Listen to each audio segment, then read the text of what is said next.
260 000 oiseaux ont été abattus en Afrique du Sud pour prévenir toute propagation de l'épidémie de la grippe aviaire. Il s'agit précisément de la souche H5N8 du virus détectée dans 2 fermes avicoles dans le sud-est du pays, ce qui avait conduit les autorités sud-africaines à interdire la commercialisation de poules vivantes sur le sol sud-africain.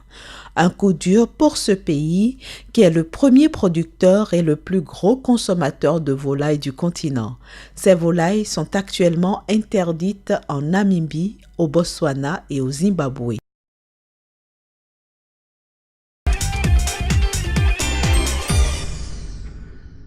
Les autorités sud-africaines comptent sur les recettes fiscales pour redresser leur économie.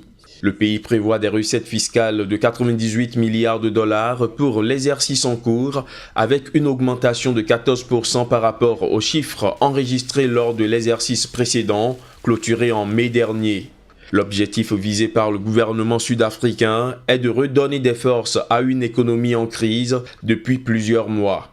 Afin d'atteindre ces objectifs, le gouvernement entend opérer certaines réformes dans le secteur. Déjà en avril dernier, les autorités avaient annoncé qu'elles comptaient introduire un impôt annuel sur la fortune. Il faut dire que ces réformes interviennent dans un contexte économique tendu. Le pays était officiellement entré en récession au mois de juin dernier et les revenus fiscaux ont enregistré leur plus faible performance sur les 7 dernières années, en chutant notamment de 2,3 milliards de dollars au cours de l'exercice précédent.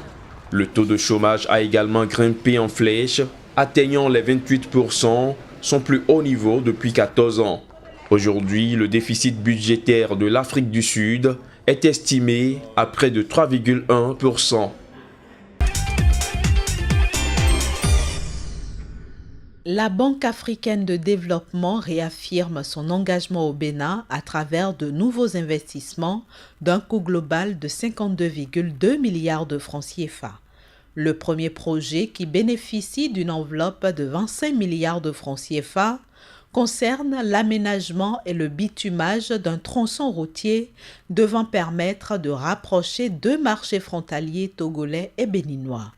Le deuxième investissement, estimé à 20 milliards de francs CFA, concerne la viabilisation d'un site pour la construction de 1300 logements sociaux à Wedo, dans la commune d'Abomey-Calavi, au sud du pays. Le troisième et dernier volet de ce nouvel engagement de la BOAD au Bénin concerne la construction à Cotonou d'un hôtel de luxe d'une capacité de 202 chambres pour un budget de 7,4 milliards de francs CFA. Cet hôtel est destiné à améliorer l'offre en réceptif de grands stand-in dans la capitale béninoise. 4 des 6 pays de la CEMAC, le Cameroun, le Gabon, le Congo et la République centrafricaine, émettent des titres sur le marché des titres publics de la Banque des États de l'Afrique centrale, BEAC, ce mercredi. Objectif, lever une enveloppe globale de 28 milliards de francs CFA. Le Cameroun et le Congo vont tenter de lever respectivement 5 et 8 milliards de francs CFA à travers l'émission de bons du trésor assimilables d'une durée de maturité de 13 semaines. Quant à la République centrafricaine, elle vise à assembler 4 milliards de francs CFA. Le Gabon, qui ambitionne de lever 11 milliards de francs CFA, est le plus gros demandeur de la séance d'adjudication à travers une émission de bons du trésor assimilables d'une maturité de 26 semaines. Il faut dire que les États de la CEMAC ont déjà mobilisé près de 4 000 milliards de francs CFA depuis le lancement du marché des titres publics en novembre 2011, selon des statistiques de la Banque des États de l'Afrique centrale.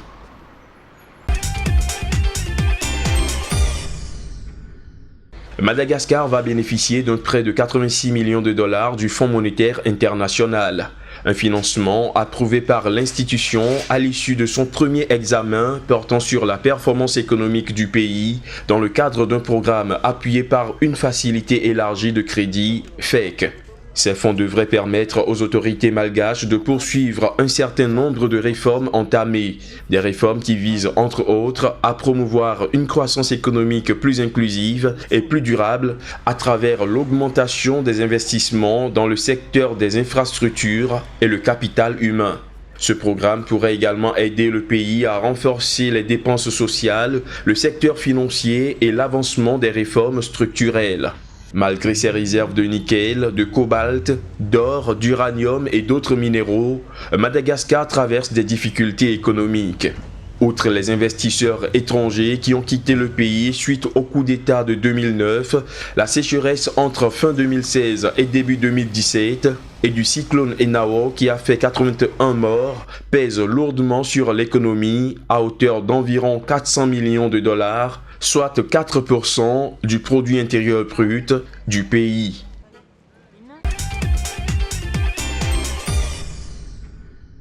Le Kenya se prépare pour la réforme de son code minier. Une réforme qui devrait permettre au secteur de se relancer après un ralentissement enregistré au cours des 5 dernières années. Pour le gouvernement kényan, cette révision du code minier vise avant tout à attirer les grands groupes miniers dans le pays. Elle vise entre autres à équilibrer les rendements des investisseurs avec les besoins notamment fiscaux du pays et les meilleures pratiques internationales. Pour l'instant, le contenu du volet fiscal de cette réforme demeure le plus gros inconnu.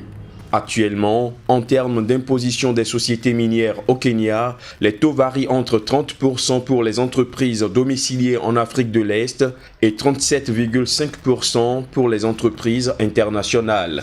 En 2016, la contribution au produit intérieur brut de l'exploitation minière se situait à 1,1% contre 1% en 2012.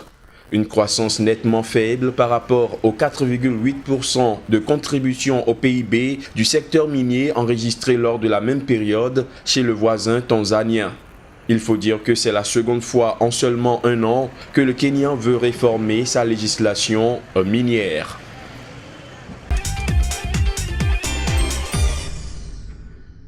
Au Gabon, l'exploitation forestière a enregistré une régression au premier trimestre de 2017.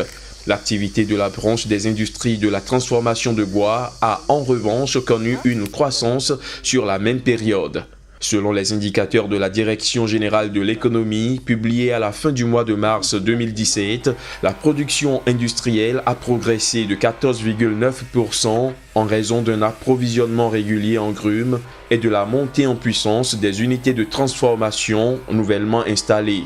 L'activité de sciage a par exemple amélioré ses résultats industriels et commerciaux. En effet, la production a enregistré une hausse de 13,6% pour se chiffrer à 110 145 mètres cubes. Cette embellie résulte d'un approvisionnement des unités de transformation en grumes et du renforcement du tissu industriel. Par ailleurs, la production de contreplaqué a également progressé de 55,2% pour atteindre 15 976 mètres cubes sous l'effet des commandes soutenues du marché international et local. Dans le même temps, les exportations et les ventes locales ont augmenté respectivement de 29,8% et 124,3%.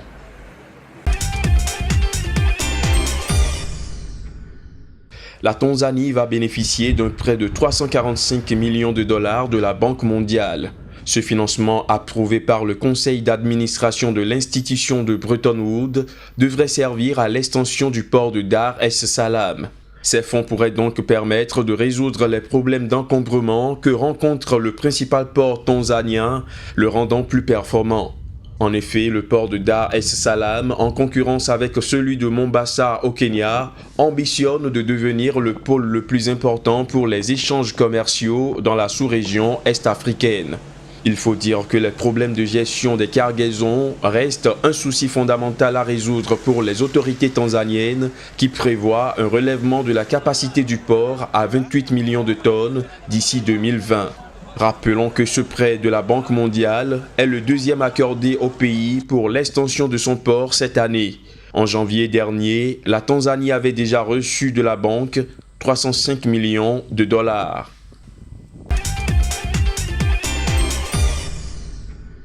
L'Union des agriculteurs du Zimbabwe entend tirer 200 millions de dollars de l'exportation des produits horticoles d'ici 2020. Ceci dans l'optique de permettre au pays de redorer son statut de premier fournisseur de produits frais du continent africain et au-delà. Pour y parvenir, le pays entend améliorer ses techniques et capacités de production. D'ores et déjà, les horticulteurs zimbabwéens ont entrepris de s'organiser en association afin d'améliorer la qualité de leurs prestations ainsi que leur accès au marché intérieur et régional. Notons qu'au Zimbabwe, l'horticulture figure actuellement au 4e rang en termes de recettes d'exportation avec 83 millions de dollars, loin derrière le tabac, le coton et le sucre.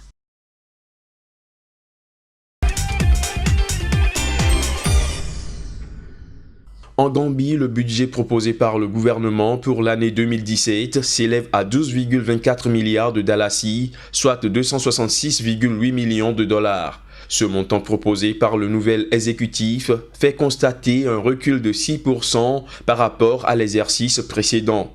Cette baisse s'explique par la volonté des nouveaux dirigeants du pays de contenir la dette publique qui a explosé durant ces dernières années.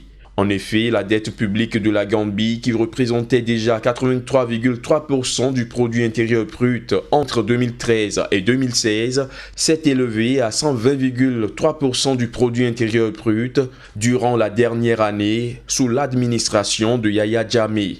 Ce nouveau budget intervient donc dans un contexte de crise économique qui a laissé au pays des réserves de devises extérieures à peine suffisantes pour couvrir 2 mois de fonctionnement. Notons que ce budget sera financé à hauteur de 20% environ par les contributions des partenaires au développement dont le Fonds monétaire international, la Banque mondiale ou encore l'Union européenne. La Sonangol, compagnie pétrolière nationale d'Angola, a dégagé en 2016 un bénéfice avant impôt de 3,16 milliards de dollars contre 2,33 milliards de dollars en 2015. C'est ce qui ressort des comptes rendus publics lundi à Luanda par la présidente directrice générale. Pour Isabelle Dos Santos, qui a pris les rênes de la compagnie en juin 2016, ce résultat découle des réformes entreprises en vue de faire de la Sonangol un groupe compétitif dans le monde entier.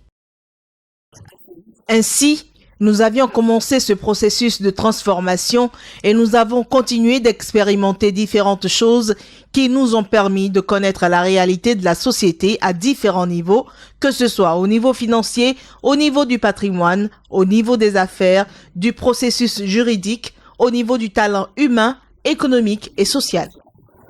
Selon Isabelle Dos Santos, la Sonangol était minée par des difficultés financières, organisationnelles, culturelles et de procédures qu'il a fallu surmonter malgré le bas niveau persistant des prix du baril du pétrole. L'important pour nous, c'est de montrer qu'il était possible de maintenir un programme de responsabilité sociale, garantir les promesses faites par Sonangol, promouvoir le développement durable et le recrutement des citoyens.